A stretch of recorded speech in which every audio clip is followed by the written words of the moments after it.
Habib Marouane. Aujourd'hui, il n'est pas là, Lamine Monument Cissé, le spécialiste des biscuits. Très rapidement, vous êtes en train de mener une enquête.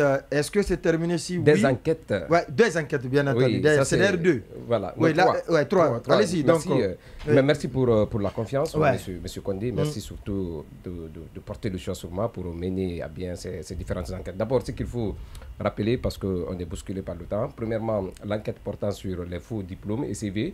On reviendra largement les semaines prochaines parce qu'on apprend qu'une équipe a été mise en place par la présidence de la République pour fact-checker tous ces diplômes qui ont été soumis à l'appréciation du colonel avant la nomination. Parce que c'est un travail qui a été fait. Maintenant, la vérification vient après la nomination de ces cadres. Mais il semble que tout ce qu'on avait dit et dénoncé dans ce studio par rapport aux gens qui ont triché au diplôme ou au CV seront traqués et feront l'objet de poursuites. Donc ça, c'est dans les jours à venir. Un rapport quand même l'indique clairement. Certainement, à partir de la semaine prochaine, on reviendra sur ce contenu et sur l'équipe qui dirige... On va donner encore du travail à... Du moulin, moulin aux gens qui sont dans cette fausseté. Il aime bien cela, Charles Wright, le ministre de la Justice, garde des Sceaux. Oui, ils sont nombreux quand même dans le gouvernement. D'accord. Ensuite, le second dossier d'enquête porte sur une affaire, c'est sur un scandale qui se passe du côté du ministère du Commerce, de l'Industrie et des petites et moyennes entreprises.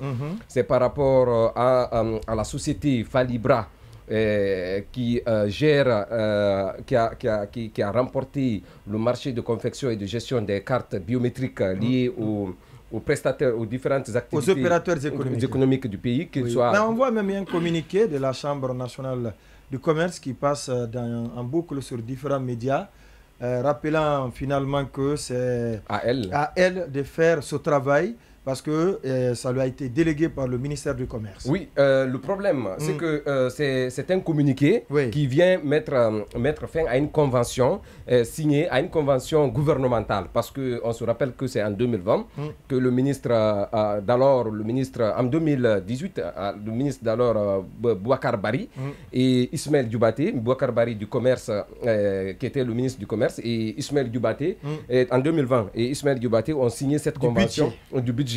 Qui ont signé cette convention qui donnait le marché de gestion de ces cartes, de confection de ces cartes biométriques pour tout ce qui évolue dans le domaine des activités commerciales en République de Guinée. Donc c'est un contrat qui avait une durée de 5 ans et puis pour un montant total d'environ 3 millions de dollars. D'abord, ce qu'il faut rappeler, parce qu'on reviendra largement sur le dossier, il y a aujourd'hui la volonté de la primature à récupérer le marché, ou d'ailleurs qui s'est confirmé, une convention, c'est un arrêté de la Chambre de commerce, alors que la Chambre de commerce n'est pas techniquement parlant la structure responsable de cette convention. Aujourd'hui, la Chambre s'arrose la Chambre de commerce ne peut même pas prendre d'arrêté. Oui, c'est un communiqué, je dis. C'est un communiqué qui vient remettre en cause une convention gouvernementale. Donc, la Chambre aujourd'hui qui s'arrose des prérogatives qui reviennent de droit à la société Falibra. Maintenant, vous avez suivi le communiqué qui est largement publié dans les médias.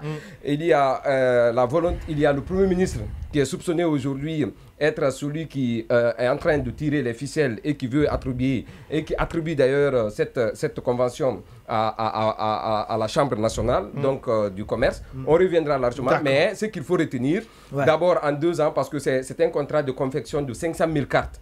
Il y a eu près de 2000 cartes qui ont été confectionnées de 2020 à maintenant.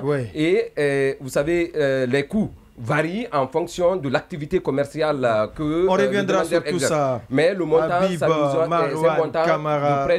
ça devrait rapporter à l'État près de 52 millions de dollars. Si on multiplie sur 500 000, ça c'est le plus petit prix, fois 500 000. Donc le bas prix à 500 fois 500 000, on est aux alentours de 27 milliards et quelques de francs guinéens. Alors que le montant, le barème, c'est à 10 millions de dollars. Donc, à partir de la semaine prochaine, on reviendra sur les implications du Premier ministre, les manigances qui sont en cours et qui anti-profit.